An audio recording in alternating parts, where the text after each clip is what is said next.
Good afternoon, everyone, and welcome to another edition of What Are You Reading? Where we're going to talk about what we've been reading and give you some recommendations and suggestions and talk about what we've been reading and what we've liked.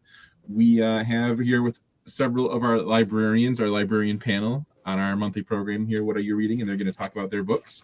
And if you are watching this, we encourage you to leave us a comment, whether you're watching this on our Facebook page or our YouTube or our website. Leave us a message and say what you're reading. If you've read any of these books we talk about, let us know what you thought of them. Maybe you disagree with us, or maybe you agree with us. It's fine either way. We have a theme this month as well. Again, do any of you guys want to talk about the theme? Introduce our theme. It's a food theme. Yeah, that's pretty much all there is to it, right? Everyone's here read a book involving food in some way, and so we will talk about that. And with that, I think that's everything we can talk about to get started. I'll mention really quick, you can find all of our programs in the 19, our program guide here. And you can sign up for our summer reading challenge, which is still going on, even though we're kind of wrapping up. It's getting close to the end. You can still sign up and start reading and win all kinds of cool prizes. All right, well, that being said, let's switch over here to a different view and see who it puts where. Chris, you're at the top. Do you want to start with us? All right, I guess I'll start with our food theme. I think I can't remember who discovered it, but summertime we always have street festivals and all kinds of art fairs and whatever, and it's always fun to think about different summertime foods, farmer markets and whatever. So I picked the Little Beach Street Bakery by Jenny Colgan. It has nothing to do with street festivals, but it's about main character Polly. She's at the end of the road. Her career is a mess. Her marriage is over. So she decides to move to a small coastal town. And it's the fictional Mount Polburn over in England I believe they call it I can't think of it. Starts with a C. It's a certain area in England, in any case. So here she meets a cast of fishermen and townsfolk that encourage her to follow her gift of baking. This story is not heavy on plot, so I thought it read like a Hallmark show. So there's lots of discussion about food, lots of description about the sea, fishing, what it's like to live in a small town. She describes what she's baking all the time. The recipes are included in the print edition at the end of the book.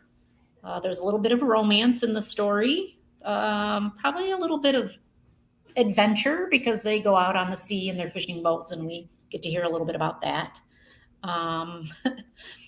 As I was reflecting on the story, I realized there's the obligatory richer than rich character who provides things that the poor townsfolk can't afford. I said that's always convenient in a book, right? And overall, I thought it would make a good book club that women in general would enjoy. I can think of a couple of my male book club members that would probably be like, this is too fluffy. There's plenty of girl talk topics. There's a wedding. There's, the sea comes in and it blocks the causeway and they get stuck and they have a march because they want to protest getting this big bridge. And so, it's really an entertaining book. But like I said, it's not real heavy on plot.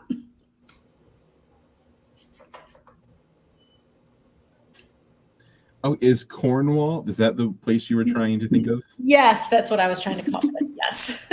Can you name one food that's mentioned in this book that you would really want to eat? Well, so she totally made all kinds of bread, and it all sounded wonderful. But the focaccia, I guess is maybe how you say it. I don't always get that quite right. Sounded really wonderful and light, and I'd like to make a sandwich out of it. All right. Thanks, Chris. Sherry, do you want to talk about your food pick next?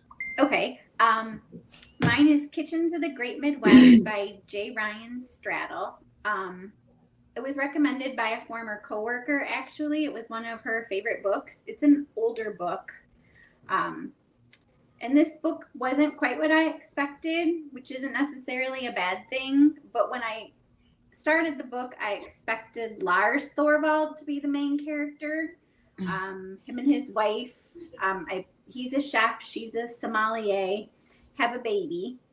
And by the time the baby's like a couple months old, his wife is left and he wants to feed the baby like pork shoulder. And the pediatrician has to tell him, no, babies can't eat pork shoulder at 3 months old. So I won't give away what happens, but it turns out his daughter, Eva, is actually the main character in the book. And the book has kind of a unique style in that it's a novel in stories. So Eva's life story spans about 30 years, and it's written from the viewpoint of those who know her. So you get stories told from different points of view, kind of in like a vignette of her life.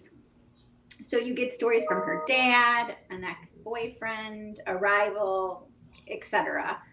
So something about Eva is she's born with like an amazing palate, and since birth she's been fascinated with food. So you really get a lot. It takes a bit to get used to the style, but once you do, the story's really good. It's filled with Midwest flavors and people, particularly Minnesota. They mention a lot of like baked goods and something called lutefisk, which I'm not really quite sure what it is, but it sounds gross. The book could have been a disaster because of the style, but it really isn't. It's a beautifully written novel about friends, family, and food. It'd probably make a good book club book, but it wouldn't be for everyone, I don't think.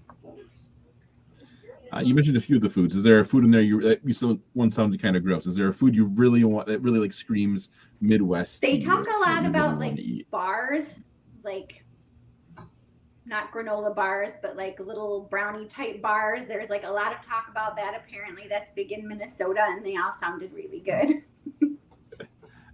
Cool. All right. Thank you, Sherry. And Nancy, what do you want to talk about first? Hello. Our book club read The Seed Keeper. So I'm talking about seeds that grow into food, which is kind of, it's related. Our book club read it and most people loved it. And I'm in the first chapter. It is on, not Libby, what's the other one? Hoopla. Yes, it's on Hoopla. And I got it from there. So you can check it out at any time. And it's about a Dakota's family trying to preserve their way of life. These seeds are heirloom seeds, and they've been in the tribe for generations. And the protagonist is Rosalie. Her dad is Ray. He's a former science teacher, so she's always been educated by him. He disappears. So while you're learning about seeds and their way of life, there's also the sub-story about her father. And Rosalie ends up returning to her mother's home, her childhood home. And she's kind of stuck in both worlds. She's indigenous and her mother is white. So it's a really good story. Like I said, I'm only on the first chapter, but I heard the discussion for our book club and they just loved it. So you're sort of just on the seed. You're in the seed start of the book in the first page. Yes, I'm sowing the seeds of this book right now. Yes. But I should clear up my reading log and I should be able to read it this week. I brought up, here's the page on Hoopla. So if anybody's interested in checking out the Seed Keeper, here it is on Hoopla. We can show you how to check out items on Hoopla if you need help with that. Just let us know. All right, Kristen, what do you want to talk about first? Okay, so my food book actually went the memoir route, and I read Eat a Peach by David Chang. David Chang is the owner of the Momofuku restaurant, which is a like a ramen noodle type place. So this memoir kind of begins with his childhood. He grew up in Virginia, and he is the son of Korean immigrants, and he kind of struggled with mental health issues throughout his childhood. And then after he couldn't really find a job when he graduated from college, he convinced his father to loan him money to open a restaurant. And so then in 2004, he opened the noodle restaurant Momofuku in Manhattan's East Village. And he kind of didn't really expect it to survive past the first year. But throughout his life, like since then, he has kind of started his own restaurant empire. He has 15 locations of restaurants within New York, Australia, basically throughout the whole, throughout the country. And I'm not sure where else, but I don't know if Australia is like the only one in like outside of the US, but I know there's like some in Toronto and Canada. Okay, so yes, outside the US, there's in Canada. He also has his own hit Netflix show, which is, I think it's Ugly Delicious. And then he has a podcast. He was named one of the most influential people of the 21st century and has a following of over 1.2 million people. But the thing that really is interesting about this book is how he kind of talks about his struggle, like was within his with his mental health, and how he kind of would always push against what a lot of was popular at that time within the restaurant culture. So Momofuku was really interesting because it was like kind of unpretentious. It was like ramen bowls and pork buns, and it earned rave reviews and culinary awards long before Chang had his following.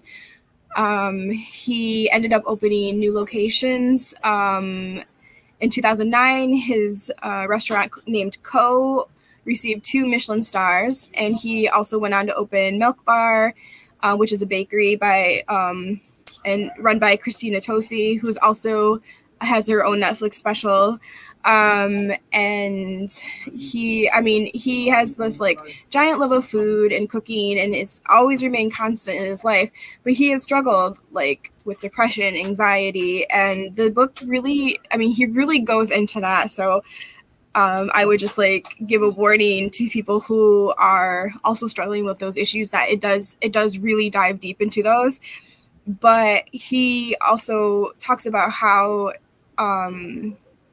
that it shouldn't be like stigmatized. It should be talked about more, and especially within the restaurant culture, because there's a lot of burnout and there's a lot of just struggles because of how fast it is to be up like really successful at one time and then like not successful the next. Like it can happen so quickly. But I really liked this book.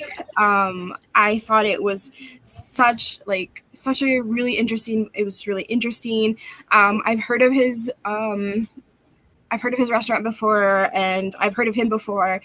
I haven't watched any of his stuff, but I don't know. I just remember hearing about him before, and like through maybe something, watching something with Anthony Bourdain or something, who he was like a really good friend of, Chang's. So I don't know. It was really interesting, and I'm kind of like really interested to read more memoirs by chefs, because the restaurant culture is so hard. Like it's really tough. But yeah, if you are interested at all in reading a really good memoir and reading about really good food, I recommend this. Have you listened to his podcast at all? I haven't, but I want to. I listened to a few episodes, and it's really interesting because he just covers kind of, I feel like it could be anything, right? You never really know what you're going to get. It's so many different topics. So I think it's kind of interesting because I feel like you're always learning about Yeah, something. he seems like that kind of a person that you don't know what you're going to get with him, because he's kind of, like, even in his book, he's kind of all over the place, but it's not like in a bad way. It's just like, you know, 1 minute he's talking about movies and the next he's talking about music, and it's like all over, but then it kind of comes together. So, but yeah, it's really good. I'm really glad I read it. Awesome. Thank you, Kristen. All right, Chris, where are we going to go now? Where is our non-food book? Where's that going to take us? So actually, I'm going to talk about a graphic novel that I read for the Graphic Novel Book Club. I think we read it for June, maybe May, I'm not sure. But I decided I wanted to talk about it after the fact because it's about summertime. So it's This One Summer. It is aimed at teens, but we actually have it in the adult section. So I think it's a good novel for either, you know, anybody, any age, teen and up. So it's a graphic novel about Rose and her parents. They spend their summers at a lake house. Rose's summer best friend is Wendy, and she's like a sister that Rose never had. And each, you know, they've been going to the summer house for many, many years. So this particular summer, though, brings about some new problems for Rose and Wendy. They are kind of on they're tweens, I guess, and they're on the, you know, coming of age type. Rose's parents are always fighting, and Rose and Wendy are trying to find adventure as a distraction from the parents fighting all the time. You know, it's interesting, as I'm talking about this, a lot of what I read was in the pictures. So, you know, keep that in mind as you're reading a graphic novel, about how much you actually learn through the images. So Rose wants to be cool, and she wants to hang out with the older teens, while Wendy still wants to be like a kid. So their friendship is also kind of, you know, having this little growth spurt on trying to decide who and what they are. One thing that I really liked about the illustrations in this particular graphic novel is that they gave you a really good sense of nostalgia.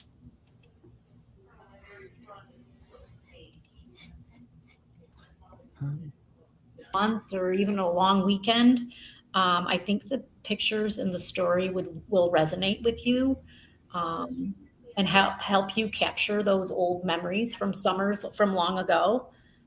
Like I said, it's marketed as a teen graphic novel, but it has a lot of adult themes in it, such as miscarriage, teen smoking, and language. So I think it also appeals to adults as well. You covered kind of the question that I was going to ask you a little bit, but being a graphic novel, what part does the art and the picture sort of inform the story that you couldn't maybe do, you know, in a traditional novel? What? I'm sorry. What did you? Oh, you want to know how the art? Yeah. Is there a way like the story uses its art and drawings and to kind of convey things that maybe would be harder to do in a traditional novel, or did it change kind of how the story felt to you? I think it changed how the story felt to me because, like, the illustrations show the facial expressions that when you're reading a book you wouldn't normally see. Your mind would have to create that for you. Right. So I think that totally helped tell the story on how the characters were feeling in each panel as the story progressed. All right. Thank you, Chris. And Sherry, what do you want to talk about next? You Had Me at Ola by Alexis Daria. It's a couple years old, but it is available on Overdrive as well as in the branches. It's romance. So Jasmine Lynn's trying to put a messy breakup behind her. She's an actress, and she's been dumped very publicly by a famous rock musician who goes by the name McIntyre. She's all over the tabloids. But on the upside, she's getting ready to film a new TV show based on a telenovela where she'll be the star. Think like Jane the Virgin or Ugly Betty. So she also, with her cousins, has a leading lady plan all mapped out, which includes not getting involved with your co-stars. But she doesn't count on her co-star in the TV show, Ashton Suarez.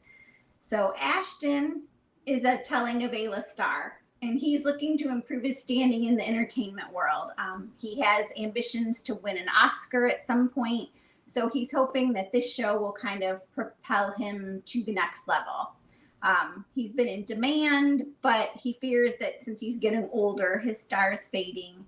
And he hopes that working on this show, which is called Carmen in Charge, will change that. He also has a secret that he's desperate to keep. So he's trying to like keep a low profile, not end up in the tabloids. So I really like the look into making a TV show because you get a lot of behind the scenes in this one. I was fascinated to learn about the job of an intimacy coordinator. Not sure how many shows actually have those, but this gave like a really like good look behind the scenes. I also love the diversity shown in the characters. The author is Hispanic, and Ashton is Puerto Rican, and he's fluent in English and Spanish. And Jasmine is Puerto Rican and Filipina, and she doesn't speak Spanish very well. So basically, they feed her Spanish lines when she has them through an earpiece in her ear, which is pretty fascinating. It's a really sweet story with some deeper aspects, and it would be a really fun beach read. How would you describe like the tone of the book? The like the cover is so colorful. Yes. And go ahead. I feel like there when you see like telenovela things depicted in media, it's usually like sort of silly or kind of plays up that aspect of it. Right. Is that a case of this, or how would you describe? I feel like when they do a telenovela and then they kind of do it for regular TV, because Ugly Betty as a telenovela was a lot sillier than the actual like US version of the TV show. So this kind of gives it like a little more seriousness, but there's still kind of like a campy kind of quality to it. Kind of like a lot of dramatic pauses and weird situations that the characters are put into. Right. I like the idea of it showing like behind the scenes of a TV show. Like I think that's a really interesting sort of setting or thing to do, you know, with a story. Let's see. Oh, I think we have Nancy back now. Nancy, can you hear us? Yes, thank you. All right. Anything else you want to say about this before we move on, Sherry? Nope. Okay. Thank you. And Nancy, what do you want to talk about next? Okay. I started watching Shadow and Bone by Leigh Bardugo on Netflix, and it was highly recommended to me. And I started watching it, I think last year, and I just couldn't get into it. I tried to watch the first episode and I stopped halfway in the middle. There's a lot going on. There's 3 different factions in this story, and they're all doing their separate thing. And it's only until the end of the series, the end of the first season, that you see how they all start to connect. So there's a lot going on, and it's a whole different world, and you have to learn the terminology for the Grishaverse. But the more I started focusing on the story and watching it, it's only the first season, which covers the first book that's on Netflix. And I think there's 5 books. There's 3 in the series, and then there's 2 extraneous books that explain other characters.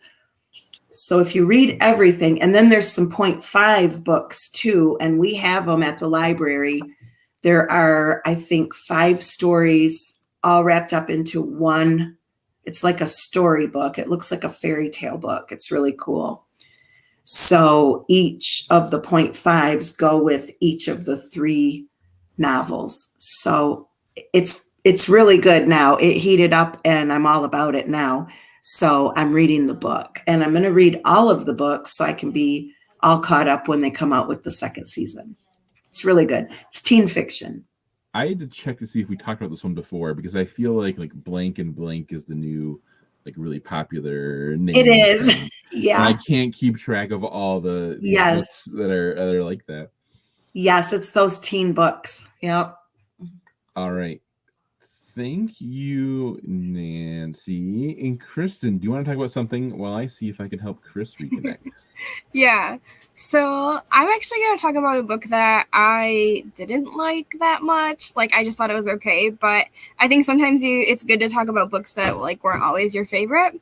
So I'm going to talk about The Woman in the Library by Sulari Gentile. And this book is a story within a story. We have Hannah, who is the main author. We are reading her book that's about Freddie, who is an author. And the book begins when they're in the reading room at the Boston Public Library. And she's beginning to write she's working on her novel. And the quiet library is shattered by this woman's terrified scream. And the security guards take action immediately. They're instructing everybody to stay inside, stay put until the threat is identified. But while they wait for the all clear, 4 strangers, Freddie's one of these strangers, they're all sitting at the same table. They start to talk and they start passing time in conversation, and they start becoming friends. So throughout this story, that's Hannah's story, we start learning about their friendship, and we start learning a little bit more about each of these 4 individuals, and how each of these people have their own reasons for being in that reading room that morning. And also we learn at the very first chapter that one of them is a murderer. And that's all it says is one of them is a murderer, right? So we know that. So then we know that we're expected to trying to figure out who is the murderer. I think this book is considered to be a closed room. Was it called a closed room story, where the murder happens within a closed it's a motif of mystery novels. So I love mystery books. I love thrillers. I love trying to figure out what happens. Here's my problem with this one. It was predictable. I don't mind predictability in my mystery books, but I just felt this one was too predictable, and it was trying to be too twisty and throw up all these red herrings, but I just felt like it was trying too hard. And granted, this is all my opinion. If you like this book, I'm really happy that you like this book, but it just wasn't for me. Because this is a very popular book right now. I know it's has a lot of, at one point it had a lot of holds on it. So when I first checked it out, it had a lot of holds on it. So I didn't like the predictability. I thought the title was very misleading, because you're only in the library for the very first chapter. So I just think that, I don't know. And really it's not as much of the plot point, I think, that then the title is giving, which again is probably not the author's fault, because a lot of time publishers are the ones that make up the titles and all that. So I don't know. I just didn't feel this book. I just felt like it took me a while to read it too, because I didn't feel like I wanted to know what happened, because I already knew what happened. I don't know. That's just my opinion. Again, everybody has their own opinion. I know there's a lot of people that like it, and I know that it's gotten a lot of praise. So that's great. And I'm really happy that they like it, but it's not for me. I think it's helped me realize one of my problems I have with mysteries is either I figure it out and I'm like, that was too easy, or I don't figure it out and I'm like, well, who could have figured that out? And I think I'm not happy either way. Yeah. Do you think maybe you figured it out because you just happened to you just happened to figure it out, or was it easy, or did you just were you smart enough just to unwrap it? I think a lot of the times too, I mean, I do read a lot of mysteries, a lot of like thriller mysteries. So like, I think most of the time I do figure it out. But if the book to me is interesting enough and like, it doesn't bother me if I figure it out. Like, that's fine. But this one, it just, I don't know. It says it's like I'm reading something, like I kind of like I like to print out notes, like, so that I know, like I can, and it's like, it's an unexpectedly twisty literary adventure. And I'm like, it's not that unexpected though. and like the twists, they weren't that twisty. Like, I don't know, like they were just like when at the, there's like that final twist at the end. And I'm just like, I don't know. I kind of called that, like, it wasn't that twisty, I don't know. Right.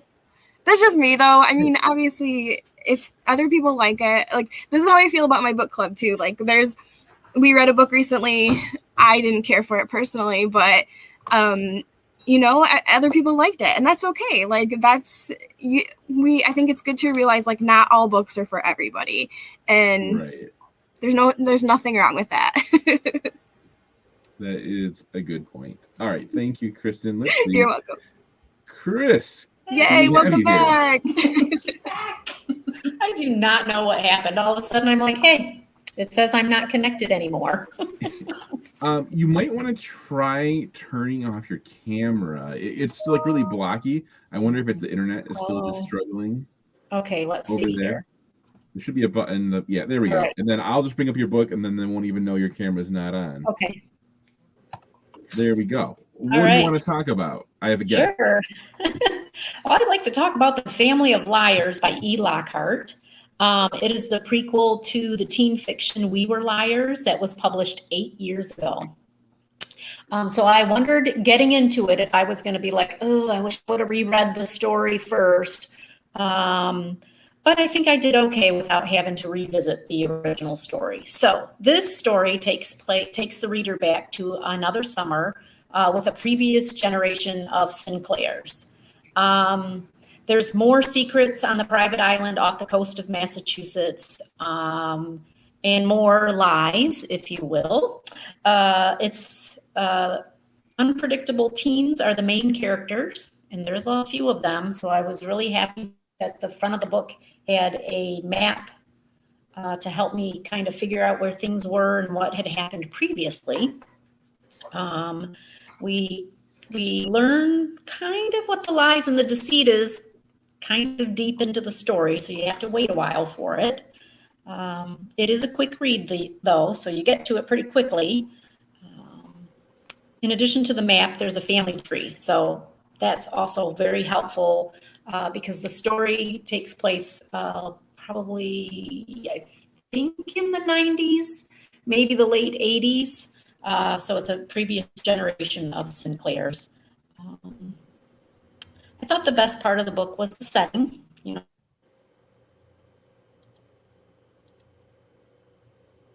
It also is summertime, so it has all the summertime vibes you could possibly want. I didn't think it was as good as the first book, but I think if you read the first book, you'll enjoy the second book, but probably just not as much. Did I do all that talking for nothing? Nope, we got you. We got you. You're cut out a little bit. I think we got it. Oh my gosh. You are all right. Oh, good. No, yeah, I think we got it. So I'm going to think of a Okay, good. question for you. Who would you recommend this book for? Who, if they want to start the series, do you recommend starting with the first one?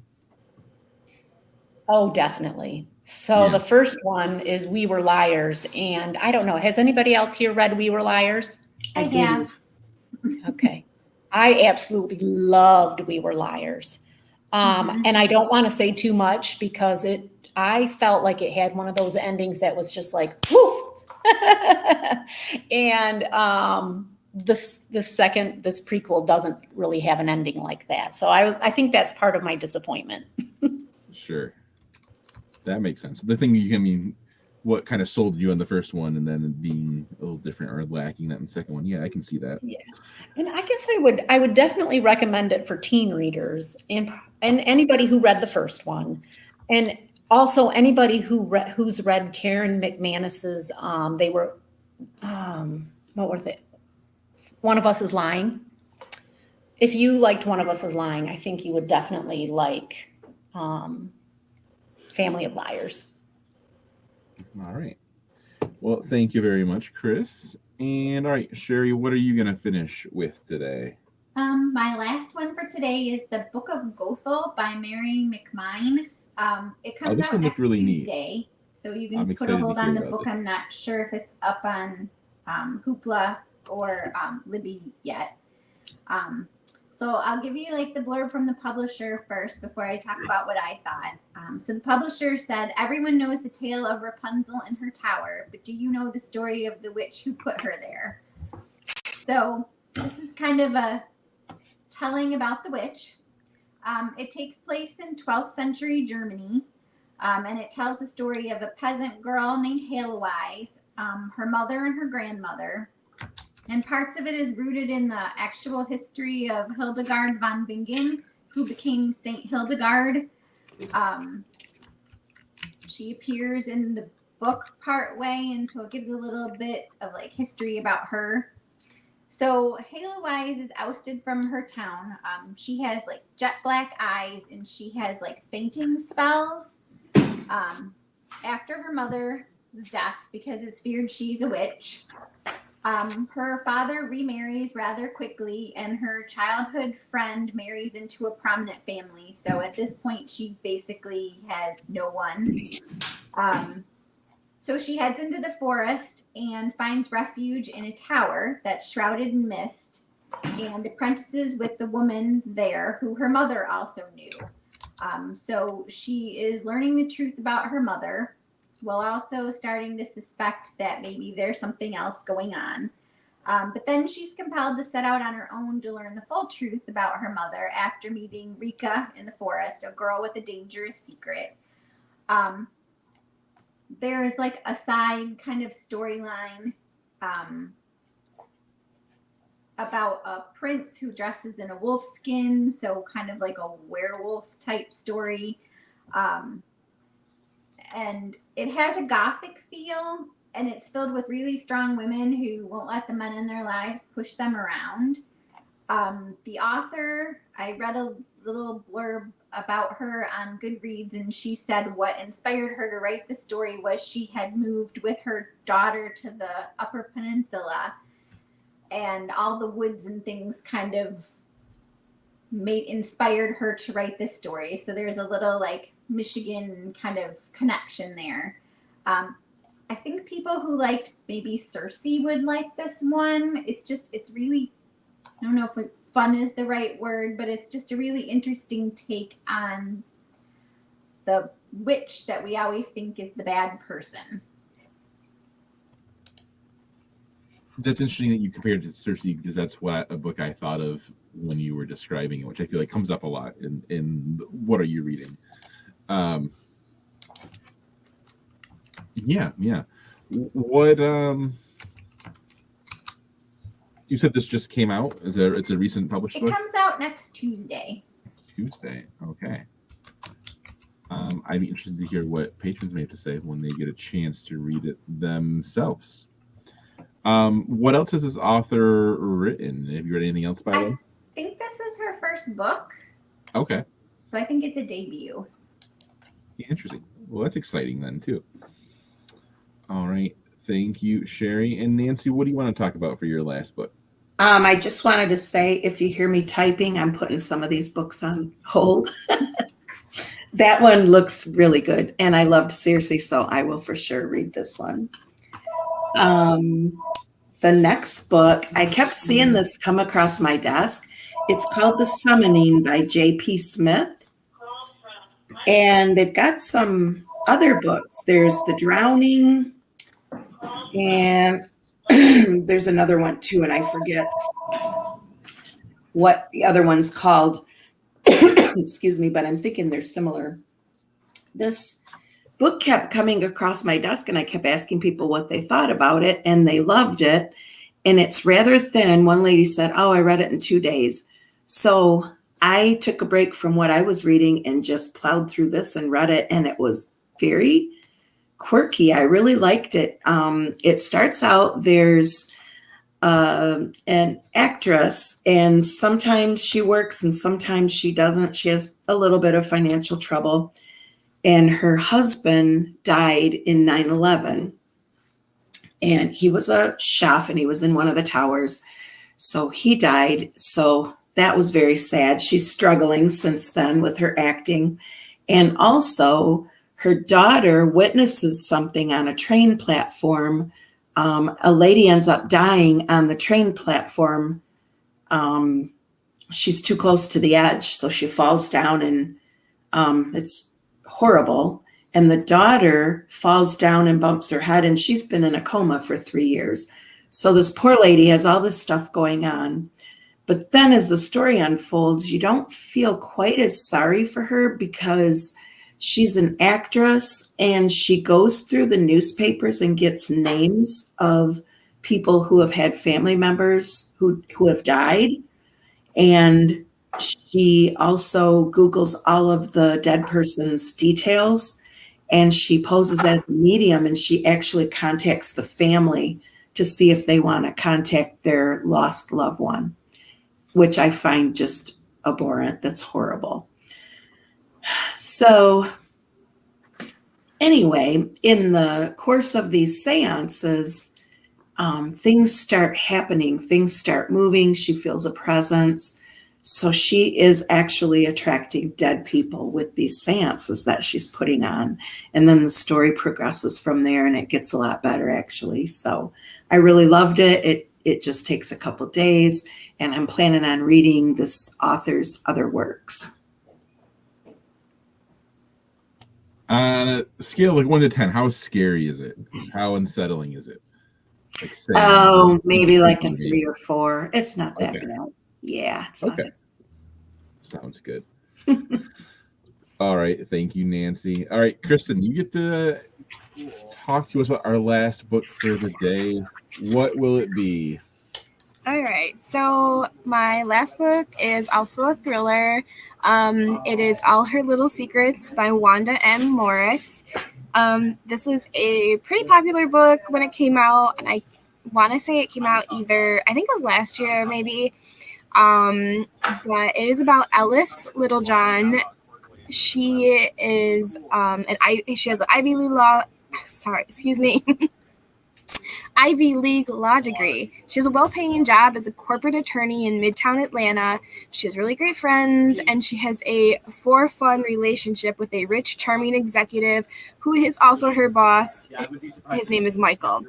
But everything changes one January morning when Ellis goes to meet Michael in his office, and she finds him dead.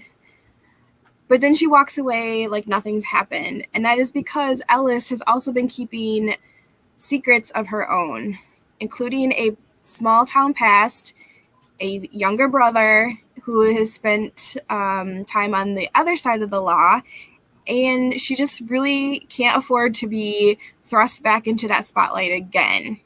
So she has a really dark past of her own from when she grew up in a small town in Georgia, and she has never told anybody about it. She went to boarding school when she was 14, and she basically started a whole new life. She never told anybody about her past or about her life in the town. She never told anybody about her brother, nothing. So then as she went to college and she got her job as a lawyer, she just grew up telling people a completely different story. So now when she finds her her boss dead, she just decides to leave him and have somebody else find him because she does not want to be caught up in that. So now people are gossiping, the police are getting suspicious of Ellis, and she ends up being promoted to replace Michael. So now people are really gossiping and trying to figure out what is going on because Michael was murdered, and Ellis just can't shake the feeling that like something is really off. So then she begins looking into what is going on within the company, and starts discovering not only some really shady business dealings going on, but also some really like ethical and moral dilemmas going on as far as like race issues and other issues happening within the law firm. Then they start bringing up her past, and she's getting blackmailed about her past being brought back up. So she's trying to protect her brother. She's trying to protect herself, and also trying to stop a conspiracy that is far more sinister than she could ever imagine. So this book has everything. It is really good. I really liked it. So it is one of those. So like, while I complained about the other book being too predictable, I will say this book was kind of predictable. I did kind of figure out the ending. I think it kind of led you there, but not like in a bad way. So it